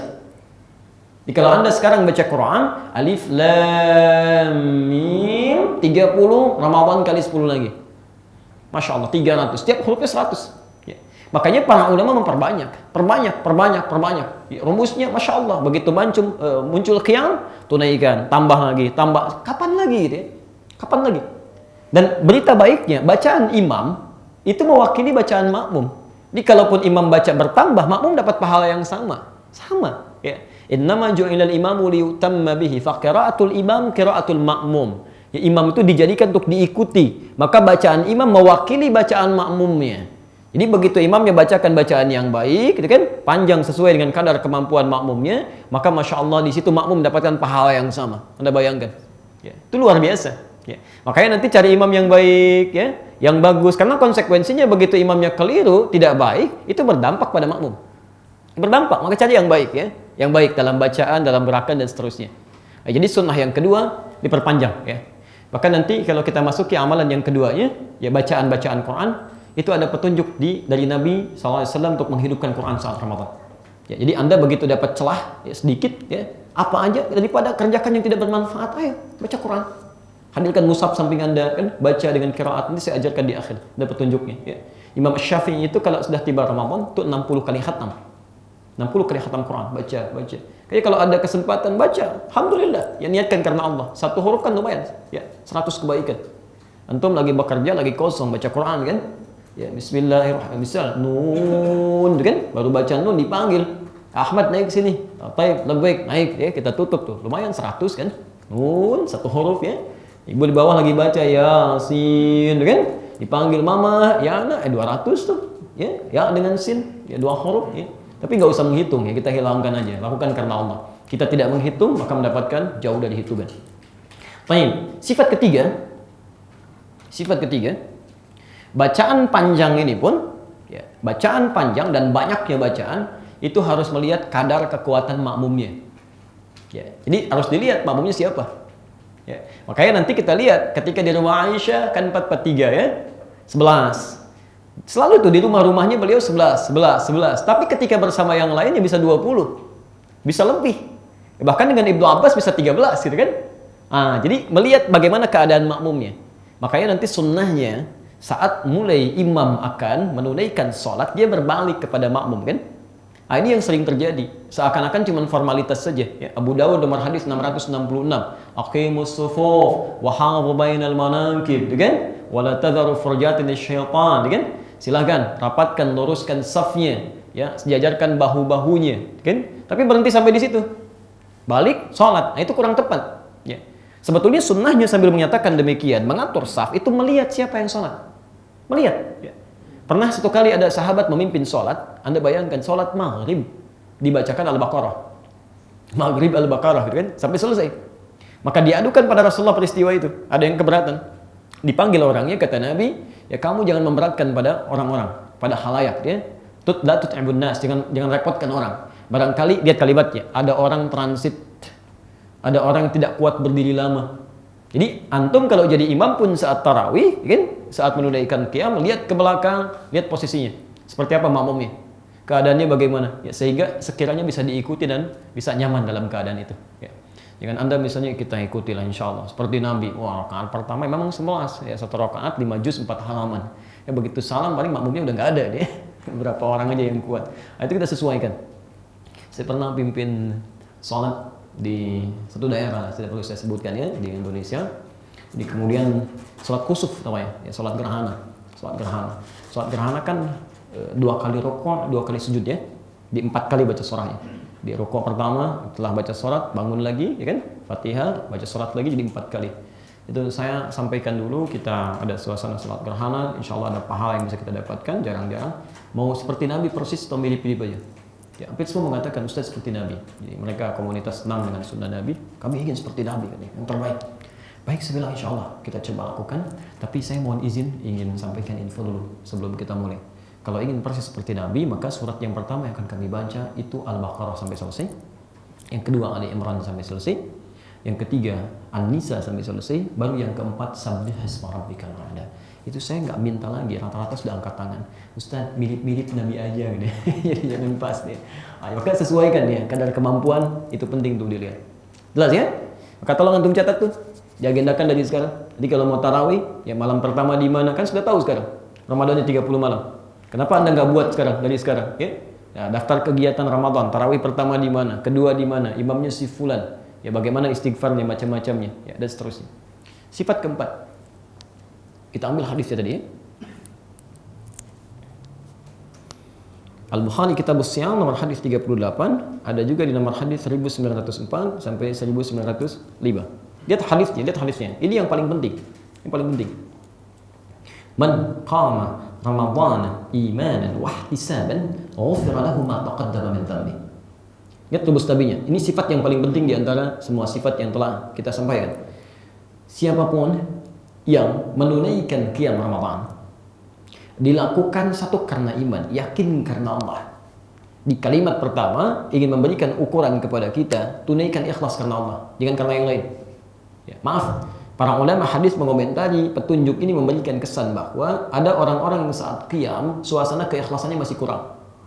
Ada yang cuma formalitas, yang penting sudah tarawih. Ya, nah, sudah tarawih belum? Sudah mah, tapi nggak peduli. Mau khusyuk mau tidak, kan?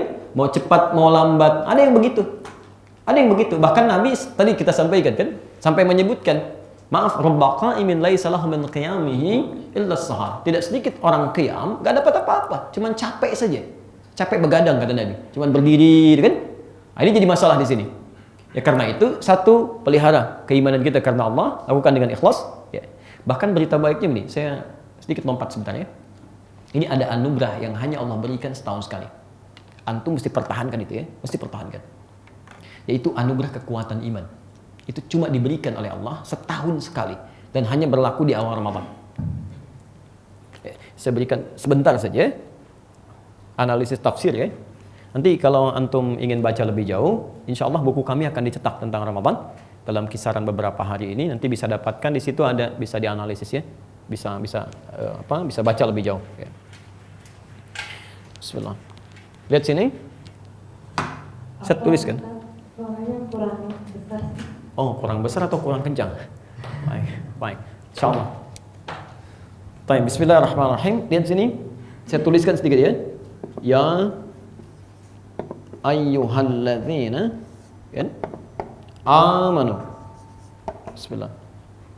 Ya ayyuhalladzina amanu. Ya. Segarisi dulu. Ya terulang 361 kali dalam Al-Quran. Ayyuha terulang 150 kali. Alladzina terulang 1080 kali dalam Al-Quran. Dan kalimat amanu terulang 258 kali dalam Al-Quran. Perhatikan. Ya disebut harfun nida. Huruf yang digunakan untuk memanggil. Di Arab itu, ya itu fungsinya fleksibel kalau untuk memanggil. Bisa manggil yang dekat, yang menengah, atau yang jauh. Misal, di depan saya misalnya ada Ahmad, kan? Saya akan panggil, ya Sayyid Ahmad, ya Ahmad. Ahmad, kan? Ya, boleh pakai ya. Atau manggil yang menengah. Ya, ada Ali di tengah, ya Ali, saya bilang, ya, pakai ya. Atau yang jauh, saya ada Muhammad jauh, saya panggil ya Muhammad. Insyaallah ta'ala, kan? Itu menggunakan ya. Jadi, huruf yang digunakan untuk memanggil bisa dalam kategori jarak yang dekat, ya, menengah, ya, ataupun jauh. Sekarang lihat rumus tafsirnya. Kalau huruf ya ini di dalam Quran disandingkan dengan kata iman, ya, seakan-akan Allah ingin memberikan gambaran kalau dalam tafsiran yang luas, hei orang-orang yang telah memiliki iman dan iman kalian barangkali tidak sama. Ada tingkatan. Ya. Ada yang imannya kuat karena itu dekat dengan Allah, dipanggil dekat. Ya, Masya Allah.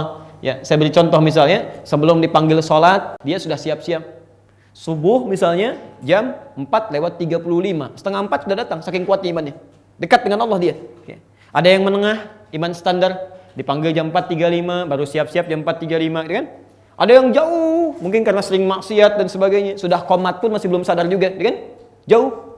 Jadi ketika dipanggil kalimat ya disatukan dengan iman, seakan-akan satu memberi faidah untuk tingkat keimanan yang berbeda-beda. Orang-orang yang telah memiliki iman, saya tahu iman kalian beda-beda, ya. Tapi yang paling hebat, ketika Allah menyebutkan imannya beda-beda, tapi disamakan panggilannya pakai ya, satu huruf. Padahal Allah bisa memanggil yang dekat dengan hamzah, a, ya. Yang menengah pakai ya, yang jauh pakai aya. Itu rumusnya, ada 14 panggilan. Tapi menggunakan satu huruf yang sama, ingin memberikan kesan bahwa saya tidak akan bedakan. Ya, saya panggil kalian dengan satu kalimat yang sama, tidak dibedakan oleh Allah. Ya, Masya Allah. Apa yang terjadi? Tunaikan puasa. Yang imannya agak tipis, jauh akan semakin mendekat dengan puasa itu. Yang menengah semakin dekat, yang dekat semakin lekat lagi. Tunaikan puasa. Masya Allah. Dan tidak dibedakan oleh Allah. Yang paling hebat, yang dipanggil menggunakan kata alladzina. Terulang 1080 kali dalam Al-Quran. Alladzina itu panggilan kepada objek yang sifatnya banyak, komunal, tanpa dibatasi dengan keadaan apapun. Di mau besar, mau kecil, mau tua, mau muda, laki-laki, ataupun perempuan. Disamakan semuanya. Seakan-akan kalau kalimat bebas, ya Allah ingin mengatakan, hei, ayo sini semua yang telah merasa punya iman. Baik yang imannya kuat, menengah, ataupun kecil karena jauhnya dari Allah, tunaikan puasa. Tunaikan. Dan diberikan panggilan yang sama. Disamakan. Diberi kekuatan yang sama. Ya, di awal puasa. Karena itu Anda jangan kaget di awal-awal Ramadan, Masya Allah, perhatikan nanti ya. Jangankan yang sering ke masjid, yang tidak pernah ke masjid pun itu bisa saf pertama tuh malam Ramadan. Silahkan cek. Tadi saya sholat di Masjid Al-Ittihad tuh, Masjid Raya itu ya. Zuhur. Cek tuh. Malam Ramadan Anda temukan akan banyak tuh.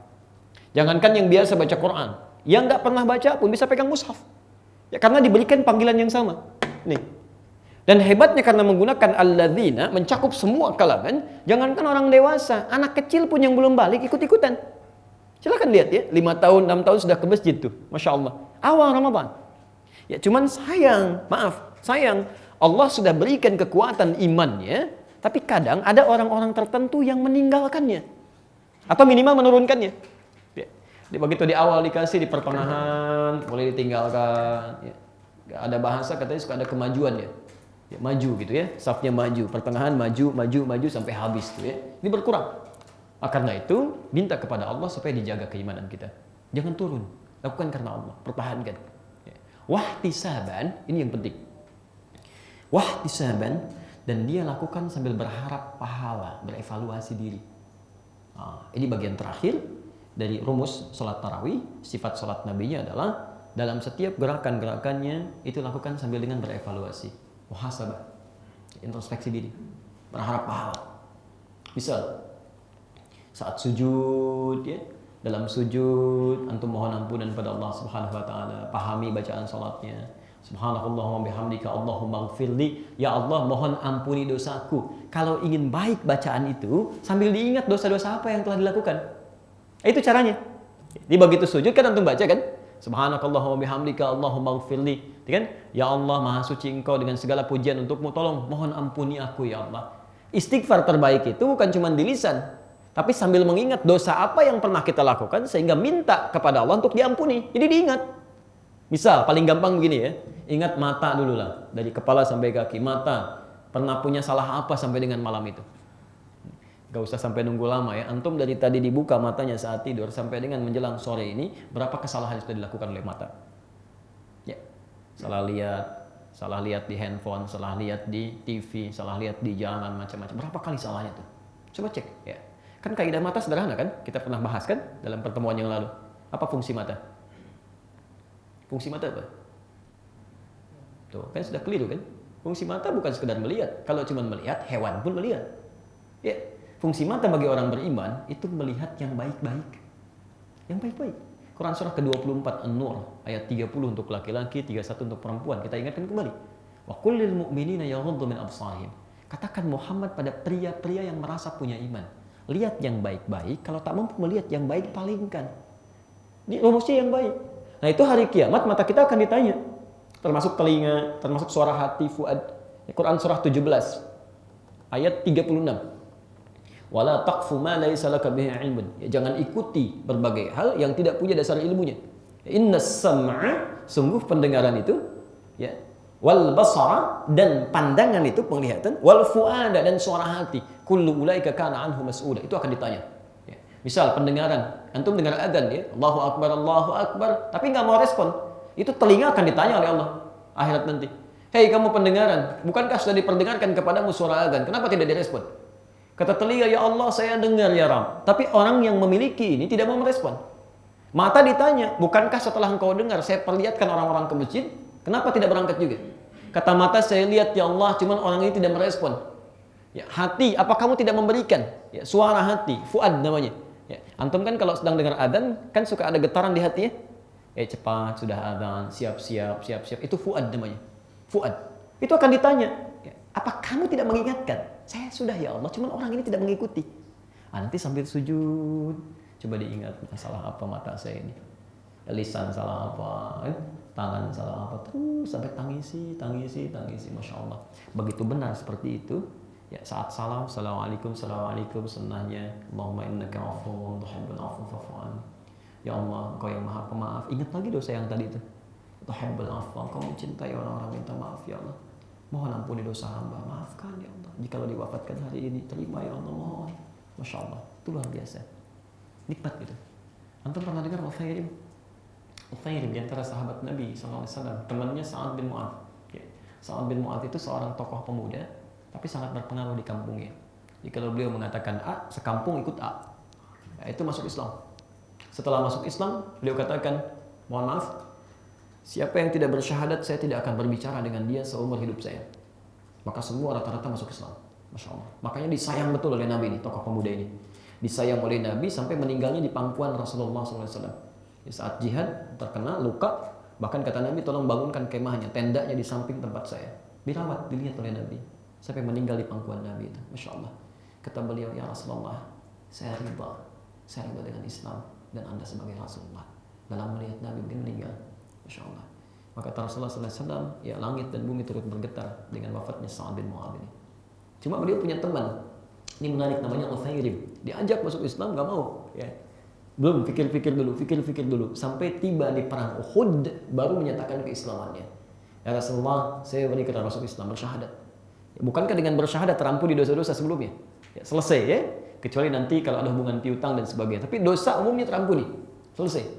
Dia ikut perang Uhud, belum pernah rukuk, belum pernah sujud. Masya Allah, begitu ikut perang Uhud, wafat, syahid di situ. Apa komentar Nabi? Kata beliau, ini orang paling beruntung di muka bumi. Modalnya sedikit, keuntungan banyak. Di selama hidupnya, ya banyak melakukan hal yang keliru, syahadat, ditutupkan dosanya. Ya, baru ikut satu amal, meninggal. Sholat belum, ruku belum, sujud belum. Karena amal yang muncul satu lebih banyak kan? Wa amma man thaqulat mawazinuhu fa huwa fi 'ishatin radiyah. Karena amalnya tinggi, dosa udah nggak ada, enak tuh. Maka bagaimana dengan orang yang tiap harinya sholat, puasa, Masya Allah di hari-hari tertentu, zakatnya dia kerjakan walau belum sempurna, melakukan dosa di malam pertama Ramadan, dia lakukan seperti sifat tarawih Nabi SAW. Dalam sujud, ya Allah, maafkan hamba ya Allah. Sebagai seorang suami belum jadi suami yang baik, menjadi ayah yang baik, banyak berbuat dosa dalam kehidupan, sebagai seorang anak, sebagai seorang istri, terus sebagai seorang tetangga, menjadi tetangga yang baik. Ya Masya Allah, macam-macam kita tangisi. Coba belajar menangis ya, jangan banyak tertawanya. Dia menangis malam, gak bisa besoknya malam menangis, gak bisa besoknya malam menangis. Kalau belum bisa, tangisi diri kita yang belum bisa menangis. Kenapa orang bisa, saya gak bisa? Ya. Maka ketika air mata mengalir, di situ jatuh ampunan Allah. Maka ketika Anda takbir Allahu Akbar, dosa terampuni, misal ya, datang malaikat mulai mengatakan Assalamualaikum, ya, pulang yuk. Ya ayat Tuhan nafsul mutmainnah, tidak ada yang paling indah ketika sujud. Masya Allah, ini tidak bangun lagi. Alhamdulillah. Saya kira maaf, mungkin banyak orang-orang saleh yang sudah dipanggil pulang tanpa harus memerlukan Ramadan lagi sesuai dengan ajalnya. Kita masih membutuhkan satu tarawih untuk mengampuni dosa-dosa kita. Kalau Allah sudah berikan malam itu, Anda tidak maksimalkan juga, dengan cara apa lagi Allah mesti ampuni? Jelas ya? Baik. Mau seperti itu? Masya Allah. Baik, kita cukupkan bagian pertama dulu. Kalau ada yang ingin ditanyakan, kami persilakan. Kalau tidak, kita coba lanjutkan ke amalan yang kedua. Ya. Atau mohon izin kita teruskan dulu ya, karena waktu kita sangat terbatas. Boleh? Baik. Amalan kedua, sahar. Berdasarkan waktunya dulu ya. Nanti amalan-amalan kuncinya kita bisa detilkan. Ustaz, boleh bertanya? Silakan. Mohon izin kalau bisa dituliskan dulu saja. Saya teruskan ini supaya agak bersamaan gitu ya. Kalau bisa.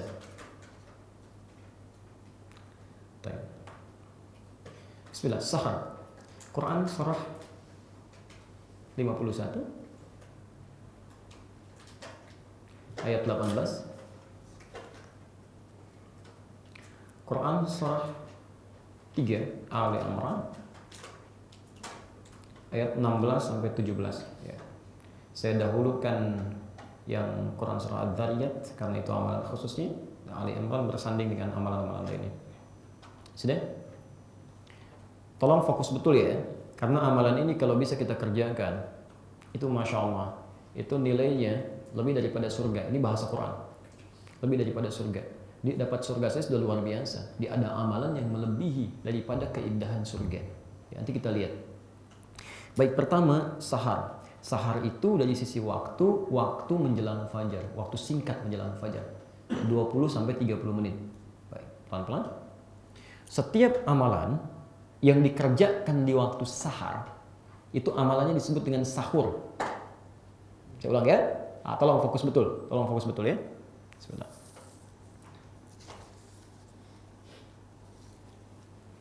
Sudah? Baik. Saya ulang ya. Sahar itu waktu singkat menjelang fajar, sekitar 20 menit, 30 menit menjelang fajar. Saharun tadi sudah kami tuliskan, jamaknya disebut dengan ashar, ya ashar. Wabil ashari hum yastaghfirun. Baik, setiap amalan yang dikerjakan di waktu sahur itu disebut dengan, di waktu sahar itu disebut dengan sahur. Sahur itu amalannya, ya, pekerjaannya, waktunya disebut dengan sahar. Jelas ya? Baik. Untuk Ramadan ada dua amalan, ya, yang ditekankan nanti di dalam hadis Nabi SAW dan diisyaratkan dalam Al-Quranul Karim, ya, supaya kita bisa maksimalkan. Satu, makan. Nah, ini, makan, sunnah ini ya, sunnah. Pernah dengar istilah makan sahur? Ya. Makan sahur maksudnya makan yang ditunaikan di waktu sahar. Itu maksudnya. Pelan-pelan. Satu, makan. Nabi SAW menyampaikan tasahharu fa inna fis sahuri barakah. Ya. Makanlah Anda di waktu sahar. Ingat ya? Seringkali salah terjemah nih. Makanlah di waktu sahur. Bukan sahur itu amalannya. Ya. Makanlah Anda di waktu sahar. Ini 20 menit, 30 menit sebelum fajar. Ya? Maka kalau Anda bisa lakukan itu, kata Nabi, fa inna fis sahuri barakah. Makan di waktu sahar itu ada keberkahan, manfaat yang banyak untuk orang puasa. Baik. Perhatikan, ini jangan keliru ya. Seringkali di sini ada hal yang harus kita garis bawahi. Di amalan sunnah pertama, ya, sebelum menjelang fajar, sebelum fajar, itu disebut dengan makan. Makannya, ingat, yang sunnah di waktu sahar, karena itu disebut makan sahur. Yang sunnah makan di waktu sahar, karena itu disebut makan sahur. Jadi kalau makan dilakukan sebelum waktu sahar, itu bukan sahur namanya. Jelas ya? Misal antum makan jam 3, setengah 3, kan? Nah, itu bukan sahur. Ya, sahur itu menjelang fajar, 20-30 menit. Itu yang sunnah, dan itu yang melahirkan pahala. Ya. Di pahala makan sahur itu terletak di waktu sahar. Jadi kalau Anda makannya sebelum waktu sahar, ya, misal setengah 3 udah makan, jam 3 udah makan, itu tidak ada bedanya dengan makan-makan jam 8 malam, jam 9, jam 10 malam. Nggak dapat pahala sahur. Ya. Karena sahurnya di waktu sahar. Ingat betul Ibu ya, yang di bawah ini, ingat betul ini kaidahnya. Jadi sunnah pertama sahur, Nabi memberikan isyarat makannya jangan terlalu awal. Kadang-kadang kan di daerah-daerah suka ada ya, atau di sekitaran kita kan, jam 2 bahkan ya, sudah mulai diingatkan sahur. Kita bilang belum. Karena emang terlalu awal ya, masih jauh gitu. Ya. Nah yang ada berkahnya itu di waktu sahur. Apa keberkahan? Berkah itu dalam istilah fikih atau bahkan dalam bahasa. Ya. Bertambahnya satu manfaat. Ziyadatul khair. Yang bertambahnya satu kebaikan. Kata Nabi rumus pertama, kalau Anda tepat makannya di waktu sahar, makannya sahur, maka dampak baik pertama pada fisik semakin kuat. Ya. Silahkan cek ya. Antum misalnya mau puasa nih. Puasanya fajarnya 4:30. Taruhlah misalnya maghribnya 5:30. Kan ya? Sekarang 6 kurang 1/4. Berapa jam menahan lapar? Haus. Misal taruhlah kita ambil 11 jam misal saja. Misal 11 jam. Makannya jam 4. Ya, 30 menit sebelumnya. Berarti kan kita tahan lapar hausnya 11 jam setengah ya. Tapi kalau Anda makan dari jam 3, kan bertambah waktunya. Ya, bertambah. Jadi semakin panjang kita menahan lapar, menahan haus. Jadi karena itu Nabi mengakhirkan sahur di antara sunnahnya takjil. Ada takjil itu beda. Ya, takjil pakai ain. Ya. Bismillah. Takjil pakai ain. Kalau pakai ain, takjil itu artinya sesuatu yang diawalkan, disegerakan. Ta'jil. Ya. Di antara amalan yang melahirkan pahala sunnah-sunnah Nabi itu ta'jilul fitri, ya, menyegerakan buka, ta'jilul fitri. Pakai ain ya, ini ta'jil. Kalau sahur diakhirkan pakai hamzah, ta'jil. Ya, ta'jil ini. Ta'jil. Pakai hamzah. Ya, kalau sahur diakhirkan karena di waktu sahur sunnahnya ini ada pahala ya. Di begitu Anda menyegerakan buka dapat pahala tambahan mengikuti sunnah Nabi. Bagian dari mustahabbatus syiyam. Hal yang dianjurkan saat puasa. Di begitu buka segerakan pakai ain. Ya. Kalau sahur takjil diakhirkan pakai hamzah. Ya. Jangan keliru antum bawa kurma kan takjil dulu pakai hamzah ya. Nah, itu diakhirkan namanya pakai ain takjil. Ini. Jelas ya? Ya. Apa sunnahnya takjil? Pakai apa? Kalau ada kurma kan atau yang sejenisnya. Ya kalau tidak ada kurma sederhana air putih. Air putih ya. Kata Nabi walaupun cuma 1 kali, 2 kali, 3 tegukan. Jadi sunnah yang kedua air putih. Ingat ya maksud saya kalau antum ikuti itu ada pahala. Ya berbuka pakai yang lain ada boleh sah membatalkan. Tapi kalau kita ikuti ini ada pahala tambahan. Ya jadi antara jus alpukat dengan air putih sunnahnya duluan air putih. Jadi kalau kurma nggak ada air putih dulu baru yang lain. Jelas ya maksud saya? Sahur ini diakhirkan. Ini sunnahnya. Di faedah yang pertama dengan mengakhirkan sahur itu ya kekuatan fisik semakin bertambah. Antum mungkin gak banyak terasa ya. Kami itu Ramadan, insya Allah kita terjadwal di Tokyo. Itu saya dikirimi waktu sholat sekarang. Ya untuk yang nanti Ramadan itu subuhnya 2:30. Maghribnya jam 7.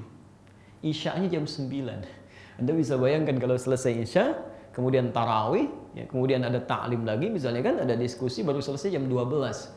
Jam 2:30 sudah subuh. Nah, jadi Masya Allah kalau misalnya dia mulai makannya itu jam 1 sahur, ya misalkan sunnahnya jam 2 kan, setengah jam sebelumnya atau 20 menit. Kalau dia makan dari jam 1, dia tahan sampai jam 7 tuh berapa lama?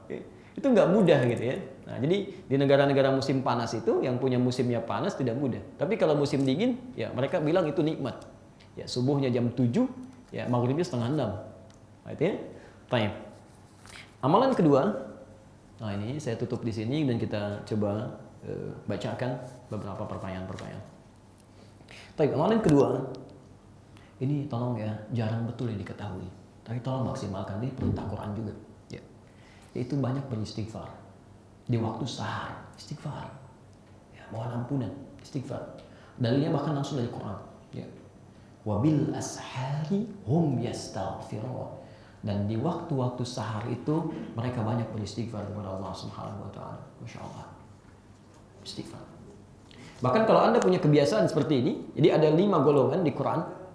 Disebutkan di Quran surah 3 Ali Imran dari ayat 16 sampai 17 ya. Posisinya sebelah kiri paling atas ya. As-sabirina was-sadiqina wal-qanitina wal-munfiqina wal-mustaghfirina bil ashar. Ya. Ada orang sabar, ada orang jujur ya. Dan ada orang yang taat. Ya, selalu spesifik. Begitu asar siap-siap, kan? Sebelum asar sudah siap, sebelum zuhur sudah siap. Orang rajin infak dan yang kelima orang rajin istighfar. Orang ini 5 golongan ini diberikan keutamaan oleh Allah lebih daripada surga. Ya, itu ada di ayat Ali Imran yang ke-15-nya, posisi paling kanan sebelah bawah.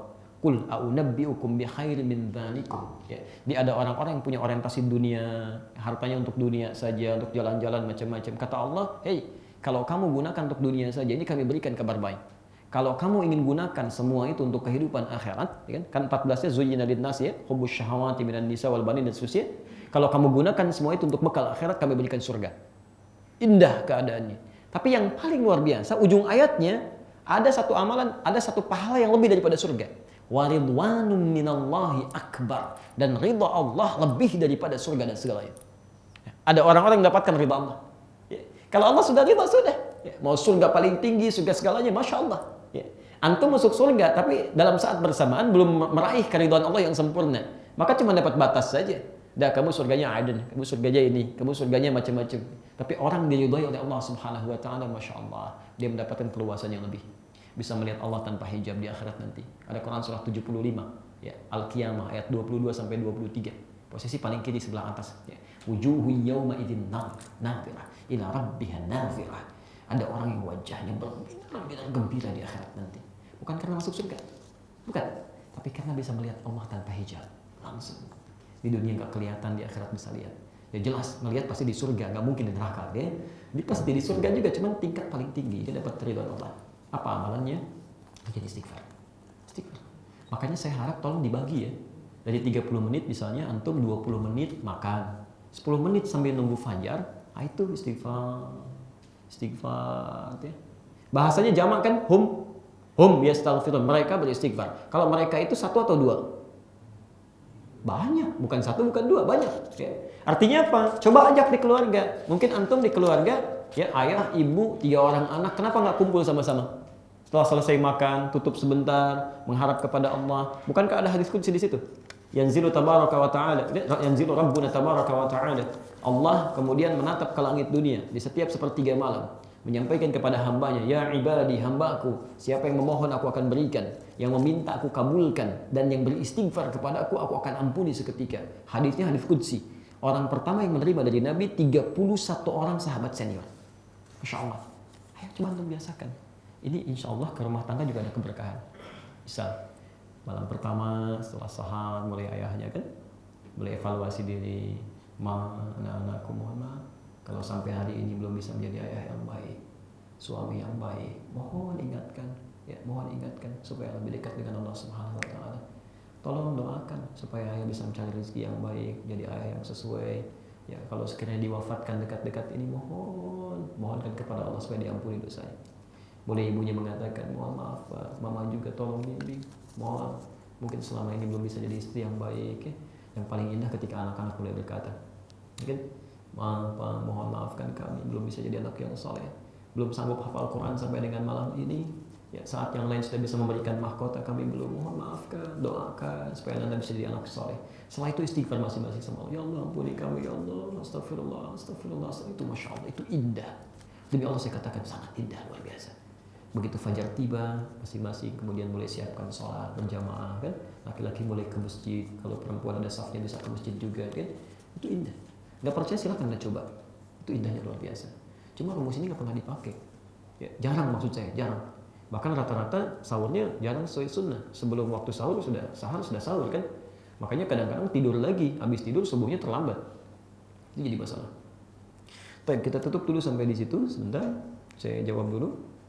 Bismillah. Waalaikumsalam warahmatullahi wabarakatuh. Apakah wajib wanita juga sholat tarawih di masjid, Ustaz? Tidak wajib. Ya, tidak wajib. Jadi tidak wajib. Hukum sholat tarawih itu sunnah hukumnya, sunnah muakkadah. Dan bagi perempuan itu pernah terjadi di zaman Umar ke masjid ada. Di Umar menunjuk Ubay bin Ka'ab untuk imam bagi laki-laki, Salman untuk imam bagi perempuan. Ya, Sulaiman bin Khasmah namanya, imam bagi perempuan. Ini ada dikhususkan. Jadi kalau misalnya perempuan akan ke masjid saat menunaikan tarawih, kita pernah bahas sama hukumnya dengan perempuan sholat ke masjid dalam hukum-hukum sholat yang lainnya. Sepanjang ada 3 syarat. Pertama, bebas dari fitnah. Ya, jadi kalau berangkat ada mahram atau sekelompok perempuan yang menjaga keamanannya, kan? Kemudian pakaian-pakaian juga dilihat, jangan sampai ke masjid tapi aurat terbuka. Nah, itu nggak tepat ya. Yang kedua, aman tempatnya. Jadi di tempat itu ada saf dikhususkan untuk perempuan yang tidak ikhtilat dengan yang lainnya. Ya. Di Madinah kayak ditutup itu kan. Di Mekah sekarang sudah disiapkan saf khusus perempuan. Di kalau umrah di dekat Ka'bah, para ibu langsung ke belakang aja, Bu. Ya, ada portal warna hijau itu kan. Langsung ke situ aja. Masuk ke belakang itu ibu nggak akan diganggu. Kalau dekat-dekat ke Ka'bah, di depan itu pasti nanti ada mutawif mulai mengatakan kan, ya haja, tidak boleh, haram ke belakang, kan? Ya itu akan diminta untuk pergi. Jadi ada safnya supaya bisa menghindari ikhtilat. Dan yang ketiga, ada kewajiban-kewajiban di rumah yang sudah dituntaskan dan tidak mengganggu hal itu. Jadi jangan sampai perempuan ke masjid kemudian, mohon maaf ya, di rumah ada bayi yang harus disusui, ada anak yang harus dirawat, ditinggalkan, itu salah. Karena ada seorang perempuan Ansar, ya, ada seorang perempuan Ansar di hadis Muslim disebutkan menghadap kepada Nabi Sallallahu Alaihi Wasallam menyampaikan, ya Rasulullah, kalau bahasa kita ya, enak jadi laki-laki katanya. Ya, haji tanpa mahram, ya, bisa kapan saja, jihad fisabilillah, ke masjid tidak ada halangan berarti. Bagaimana kami dengan perempuan? Kata Nabi, wallahi katanya, demi Allah tidak ada pertanyaan sebaik perempuan ini. Jadi saat itu sedang diskusi, sahabat laki-laki kan bertanya, perempuan ini datang. Pertanyaan terbaik dalam diskusi itu ini yang gini, kata Nabi. Kata beliau, sampaikan pada teman-teman. Ini yang paling indah. Karena perempuan ini tidak pernah mengatakan kalau dia utusan dari teman-temannya. Dia gabung dengan teman-teman, udahlah kamu paling berani jadi juru bicara, sampaikan. Tapi nggak bicara pada Nabi. Kalau saya perwakilan kan, kata Nabi ini dibalik ini ada kesan pada kita menunjukkan bahwa ini diantara mukjizat Rasulullah SAW. Sampaikan pada teman-temanmu apa yang dilakukan pria di luar rumah, sepanjang engkau ridha dengan itu, engkau mendapat pahala yang sama. Ya. Jadi kalau ibu misalnya tidak sanggup untuk ke masjid karena alasan uzur ya dan seterusnya yang uzur syar'i tadi, maka kemudian ibu siapkan dorong suaminya, anak laki-lakinya ke masjid dan ibu sholatnya di rumah, itu pahalanya sama dengan yang ke masjid dan dapat tuh plus itu yang dilakukan suami anak-anaknya, ibu dapat bagiannya. Ya. Hadis yang mirip di Al-Bukhari nomor hadis 2996. Ya. Idza maridal 'abdu aw safar kutiba lahu mithla ma kana 'alaihi muqiman sahihan. Kalau ada seorang hamba mendapati uzur karena sakit atau yang lain atau bahkan safar, dia tidak bisa menunaikan amalan konsisten sebelumnya. Ya, misal antum mau safar nih, sekarang ke Bandung saya mau berangkat, kan? Misal dari zuhur belum sholat zuhur, begitu nyampe kilometer 19 macetnya luar biasa, saya sholat jamak qashar kan? Jamak gabungkan zuhur dengan asar, qashar jadikan dan 4 jadi 2 kan? Baik, masih ada waktu misalnya, waktu masih ada setelah selesai, ya, masih boleh nggak sholat sunnah di waktu zuhur? Nggak usah, tidak perlu. Ya. Ketika Anda tidak sholat sunnah pun itu pahala sholat sunnah karena sudah terbiasa sebelumnya tetap dituliskan. Kata Nabi sempurna, sempurna. Maka bagaimana dengan seorang laki-laki yang sering ke masjid, tiba-tiba kakinya sakit, gak bisa ke masjid, harus di rumah, itu sholatnya dihitung ke masjid, kalaupun dia tidak ke masjid. Yang hebat bagaimana dengan seorang muslimah? Sampaikan pada kakak Anda yang perempuan, istri Anda, ibu Anda. Jika ada seorang perempuan dalam keadaan sucinya, sering melakukan amalan, dia baca Quran, dia kerjakan yang sunnah, Masya Allah, dalam keadaan haidnya, masa liburnya, Allah mencatat pahalanya sekalipun tidak mengerjakannya. Jadi kalau perempuan cuma mengerjakan yang fardu aja, cuma sholat fardu dan seterusnya, itu saat dia dalam keadaan haidnya dicatat cuma yang fardu, dia rugi. Ya. Misal sepadan yang sama hadisnya, antum suka baca Riyadhus Shalihin, ya 1896 hadis, coba lihat hadis yang ketiga dan keempat, ya posisi sebelah kiri paling atas, ya dari Aisyah radhiyallahu anha. Beliau mengisahkan kata Nabi, Inna fil Madinatil aqwaman. Sekarang di Madinah ada sekelompok orang, ya nggak ikut perang dengan kita. Di beliau sedang berjihad, tidak ikut perang, tidak ikut jihad. Ya. Tapi mereka mendapat pahala yang sama dengan kita. Nggak ikutan tapi dapat pahalanya. Kenapa? Habasahumul marad. Karena mereka sedang terkena penyakit, sakit. Jadi nggak bisa berangkat jihad. Di orang yang terbiasa dengan amalan, kemudian dia kerjakan itu, kemudian tidak sanggup menunaikan di seketika waktu, pahalanya tetap dicatat. Ya? Itu bagi laki-laki. Nah yang perempuannya kalau nggak bisa kerjakan, dia fasilitasi.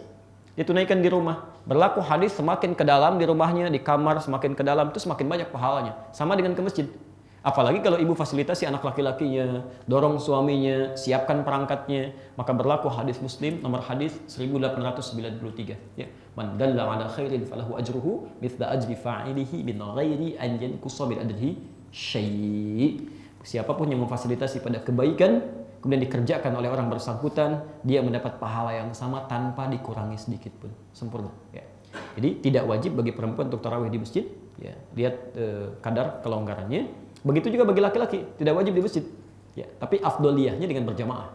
Afdoliyahnya, bukankah Nabi 3 malam di masjid, kan? Malam 23, malam 25, malam 27. Sekali kadang berubah. Ya, tapi bukan berarti cuma 3 malam aja, tidak. Maksudnya, ke masjid itu sangat dianjurkan bagi yang bisa mampu berjamaah dan di masjid. Hanya Nabi kemudian tidak meneruskan, subuhnya menyampaikan kepada para sahabat, aku khawatir kalau sholat ini dijadikan wajib untuk berjamaah di masjid. Karena saking banyaknya orang ke masjid saat Nabi ke masjid. Ya.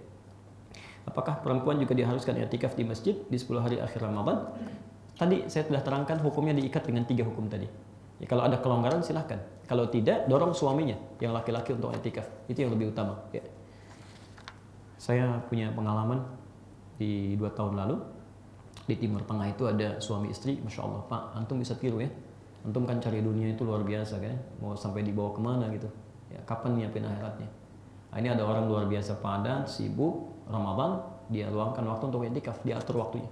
Dia maksimalkan kerja, 10 hari terakhir, dia bisa cuti, dia ambil i'tikaf. Dia punya target, rencana pengen hafal Quran 3 juz. Ya, nah, orang kantor, ya minimal 3 juz aja.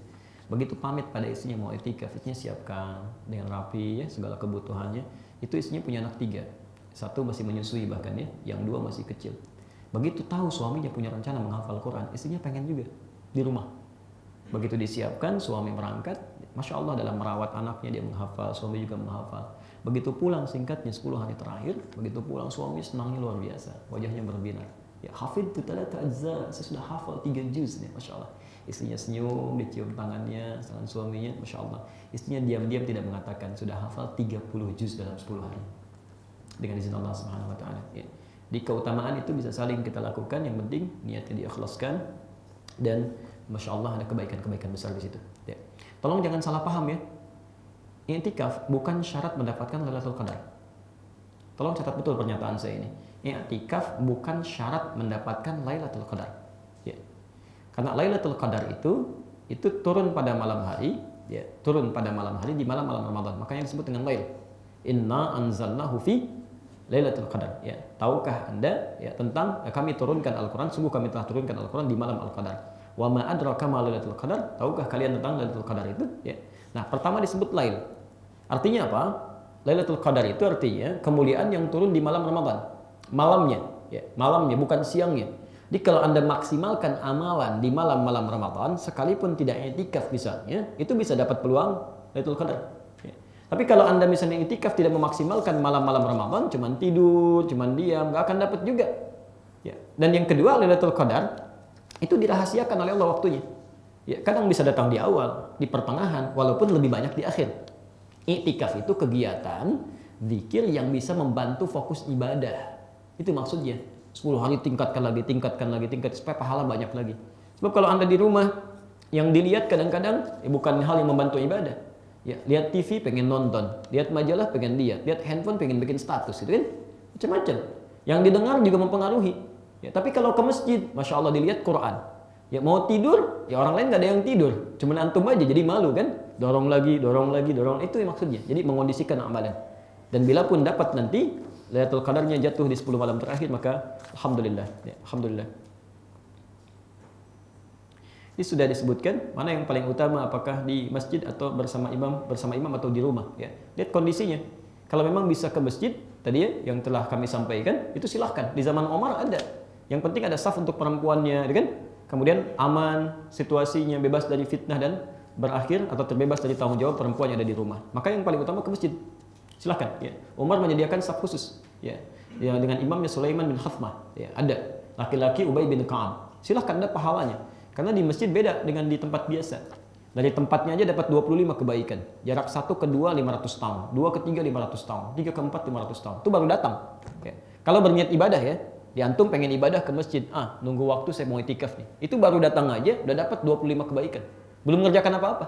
Ya. Tapi bukan berarti cuman santai ya. Lumayan 25 kebaikan daripada tiduran di sini, mending tiduran ke masjid ya. Itu nggak dapat. Ya. Jadi kita niatkan ibadah. Begitu sampai masuk masjidnya ada doa. Allahumma ftahli abwaaba rahmatik. Pahala lagi. Sebelum duduk antum salat tahiyatul masjid, pahala lagi, kan? Di semua kegiatannya banyak pahala kebaikan di situ. Doa cepat terkabul, kan? Rahmat diberikan. Itu kalau ada. Tapi kalau tak mampu dengan keadaan tadi, cukupkan di rumah, itu nilainya sama dengan di masjid. Bagi perempuan yang tak mampu ke masjid, sama. Ya. Saya sarankan ibu, kalau di rumah ada musola, maka kalau nggak bisa ke masjid di musola. Kalau tidak ada musola, ibu bikin mihrab. Mihrab, insya Allah. Mihrab itu jangan keliru ya, jangan keliru paham. Mihrab itu bukan khusus tempat imam, tapi tempat yang dikhususkan untuk kepentingan ibadah. Silahkan bikin. Ya. Maryam itu punya mihrab. Punya mihrab. Ya. Dalilnya di Quran surah 3 Ali Imran ayat 37. Posisi paling kiri sebelah bawah itu ya. Nabi Zakaria punya mihrab. Punya mihrab. Ya. Di ayat 38 dan 39-nya. Posisi paling kanan sebelah atas. Itu punya. Dan mihrab hebatnya itu untuk bisa mempercepat doa dikabulkan. Jadi kalau Anda ibadah dengan benar, di situ itu doa cepat dikabulkan. Ya. Kan saya pernah katakan dulu ya. Nabi Zakaria diberikan ujian oleh Allah. Sudah puluhan tahun, sepuh, rambutnya beruban, fisiknya lemah. Istrinya divonis secara medis monofos dan mandul. Mustahil punya keturunan. Tapi beliau beribadah di mihrabnya. Mohon pada Allah dalam berdiri dalam salatnya. Hunalika da'a Zakaria rabbah. Qala rabbi habli min ladunka dzurriyyatan thayyibah innaka sami'ud du'a. Di sana di mihrabnya Nabi Zakaria bermohon kepada Tuhannya. Ya Allah, mohon anugerahkan keturunan dari sisimu. Orang lain mengatakan mustahil saya punya anak. Engkau pasti dengar doa saya. Kalau saya sudah bermohon kepadamu belum dikabulkan, kepada siapa lagi saya mesti minta? Engkau yang maha mendengar. Ya, kalau yang maha mendengar saya tidak mengabulkan, siapa lagi yang mesti saya tuju? Maka setelah selesai doanya, sedang berdiri di mihrabnya, Masya Allah, fanadat fil malaikatu wa huwa qaimun yusalli fil mihrab. Maka turun seketika malaikat menyampaikan kepada beliau saat itu di mihrabnya sedang sholat, sedang berdoa.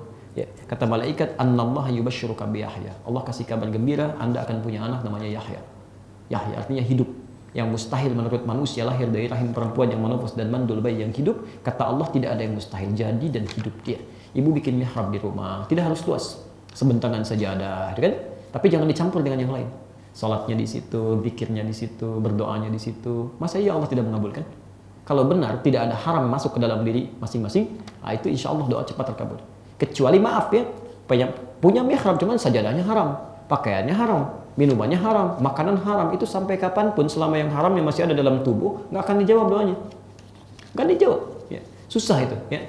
Hadis Muslim nomor hadis 1015 bisa dilihat juga di Al-Arba'in An-Nawawi, Al-Arba'in An-Nawawi yang nomor hadis ke-10 itu. Korelasi antara makanan haram ya, dengan terkabulnya doa. Tsumma dzakara ar-rajula, Nabi mengisahkan seorang lelaki ya, yutilus safara, melakukan perjalanan panjang, asy'atha aghbara, sampai rambutnya berantakan, pakaiannya kumal, gitu kan? Yamuddu yadayhi ilas sama, tangannya diangkat ke langit. Di syarat pertama doa cepat dikabulkan dalam safar. Antum kalau umrah, ya, haji, nengok orang tua ke kampung halaman yang jauh dengan pesawat tuh banyak doa cepat dikabulkan. Mengangkat tangan lebih cepat dikabulkan dibanding yang diam. Tapi nanti ada adabnya. Kapan mengangkat, kapan menurunkan, kapan satu jari, kapan banyak tuh ada ketentuannya. Yang terakhir, fayaqulu, dia mengucapkan, ya Rabb al-asmaul husna. Diawali dengan al-asmaul husna. Ya, makanya kita belajar fikih al-asmaul husna. Itu kalau cepat dipahami, itu cepat dikabulkan. Dia melakukan ketiganya. Seharusnya 6 kali lebih cepat. Dia menangis, ya, maka kata Nabi, anna yustajabu lidzalik. Mustahil doamu bisa dijawab, mustahil bahasanya. Bagaimana bisa dijawab? Ya? Famatamu haram, makanannya haram, masyrabu haram, minumannya haram, ya?